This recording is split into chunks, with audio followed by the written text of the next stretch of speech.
Ladies and gentlemen, the time has come for yet another air drumming device. First, there were hit sticks, which were pretty rubbish. Then came aero drums, which were actually pretty good. Then the pocket drum, which were also pretty rubbish. But now we have the latest addition to the growing lineup of air drumming tech. Today, I introduce to you HyperDrum. It's a pre-production sample, hence no packaging. I know it makes for a kind of boring reveal, but I'm working with what I've got. I wish I jazzed this thing up with Sharpie or something before this video. That would have been better. So inside this box, we have the HyperDrum, which were made by the guys over at FearDots who sent us one to try out. And as well as not having a proper box, it didn't actually come with much info about the product or the company for that matter. So everything I know about the HyperDrum has come from the Kickstarter page. Oh yeah, did I mention these things have a Kickstarter?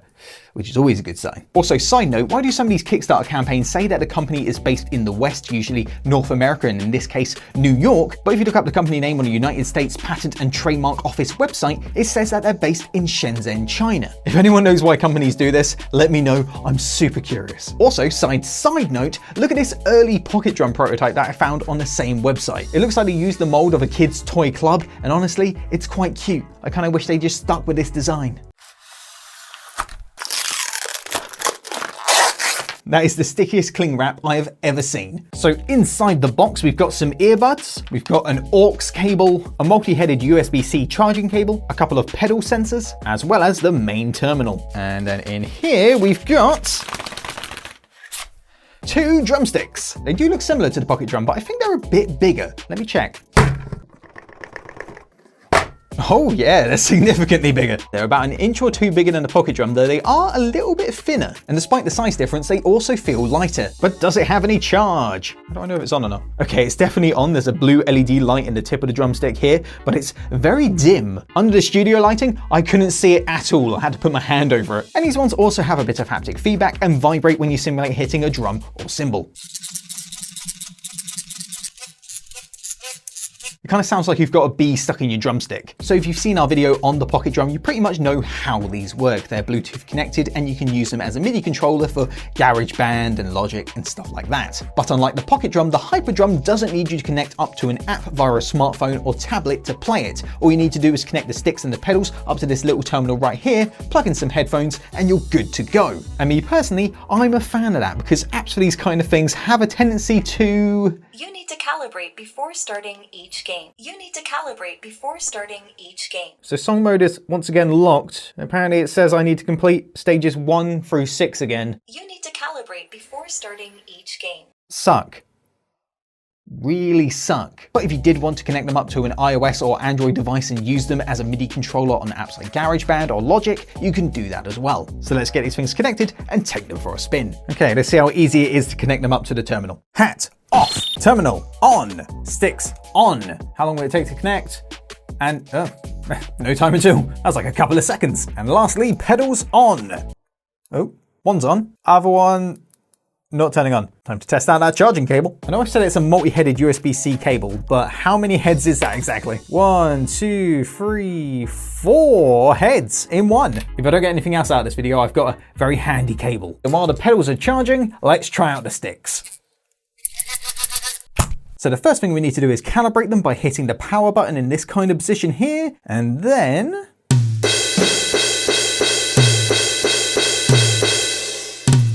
Great start. There should be a snare here. Oh, there is now. Wait. Snare, no. Snare, snare, snare, snare, snare, snare. Okay, that was awful. I'm going to try standing up.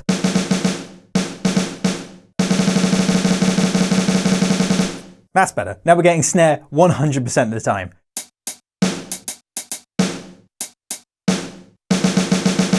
I can't say that's the best sounding hi-hat sample I've ever heard. It just sounds a bit too basic.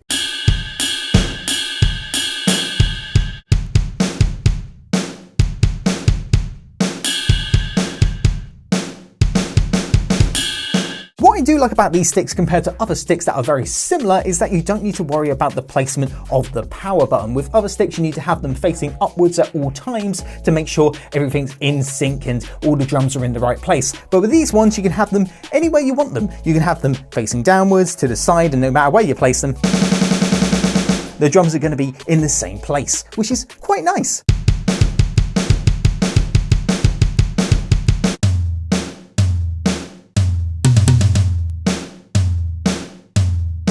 So how many drums and cymbals do we have to work with? Well, if you point the sticks downwards, you've got your snare drum, you've got your hi-hat just here, and a bass drum just over here, which I'm pretty sure is going to move if you have pedals. And then if you point the sticks upwards, you've got your crash, you've got your toms just here, as well as your ride. Then if you want to change them up and you're only using the terminal, unfortunately, you can't. It's only got one set of samples built into it, which I kind of expected. It's a tiny, tiny terminal. I can't imagine it having more than one set of samples. But if you did want to use other samples, like I said, you can connect these things up to an iPad or tablet via Bluetooth and use them with GarageBand or something along those lines. And then the world's your oyster. You've got so many samples to choose from. I do wish that they were velocity sensitive, so depending how hard or how lightly you hit a drum, you get a quieter or louder sound out of it. But again, I wasn't exactly expecting much from a tiny terminal like this. But I'm really hoping when I get this thing connected up to the iPad, we'll have velocity sensitive inputs. But we'll find out. The setup was super simple. Just press all the power buttons and it all connects in just a couple of seconds. And the latency is very good. There's a very, very small amount of time between you striking a cymbal or a drum and the sound going to your ears. And when it comes to how accurate the sensors are, I actually think these ones are pretty good. I know I had a bit of trouble when I first pulled these out of the box, but after a while, I actually found myself not missing the drums as much as I did with the pocket drum. Hi-hat snare, hi-hat snare, hi-hat snare, crash, crash, crash, crash, crash, tom, tom, ride, bass. All pretty straightforward.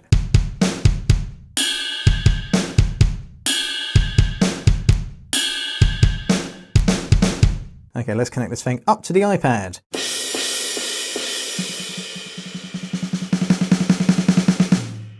We've got velocity sensitive inputs. Much better.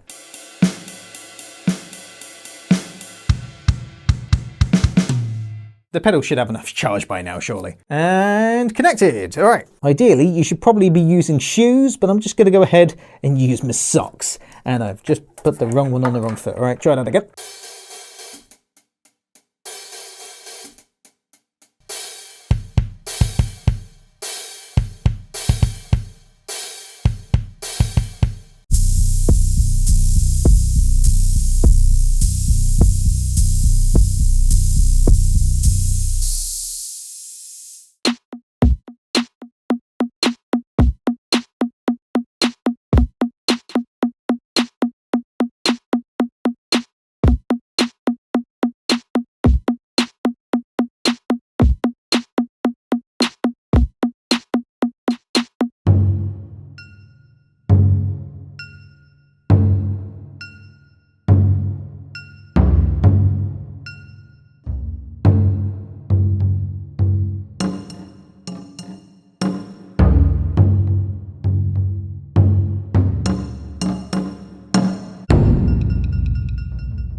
But no matter how accurate the sensors are or how good the latency is, it still doesn't feel very natural to play. Me personally, and I'm sure a lot of other people agree with me here, it feels a lot better to play the drums when you can feel and see what you're hitting. That's kind of the fun of it. The build quality of the sticks and the other parts of the kit are all pretty bog standard. The plastic feels quite cheap, it feels quite flimsy. There's nothing really showy about it whatsoever. There's nothing that really stands out. And because the plastic does feel quite fragile, I wouldn't suggest playing it in a setup like this with a hard table right in front of you. I imagine if you accidentally hit one of these sticks up against something like this, it's probably going to snap it, crack it, or something along those lines. Either way, it's not going to be a good time. When it comes to Bluetooth air drumming devices, the HyperDrum is fine. It doesn't break any molds, it doesn't do that much differently compared to other air drumming devices on the market. It just doesn't really stand out at all. And I really do hate how companies who make these kind of devices oversell them with sentences like ultimately pure and immersive drumming experience, like it's going to give you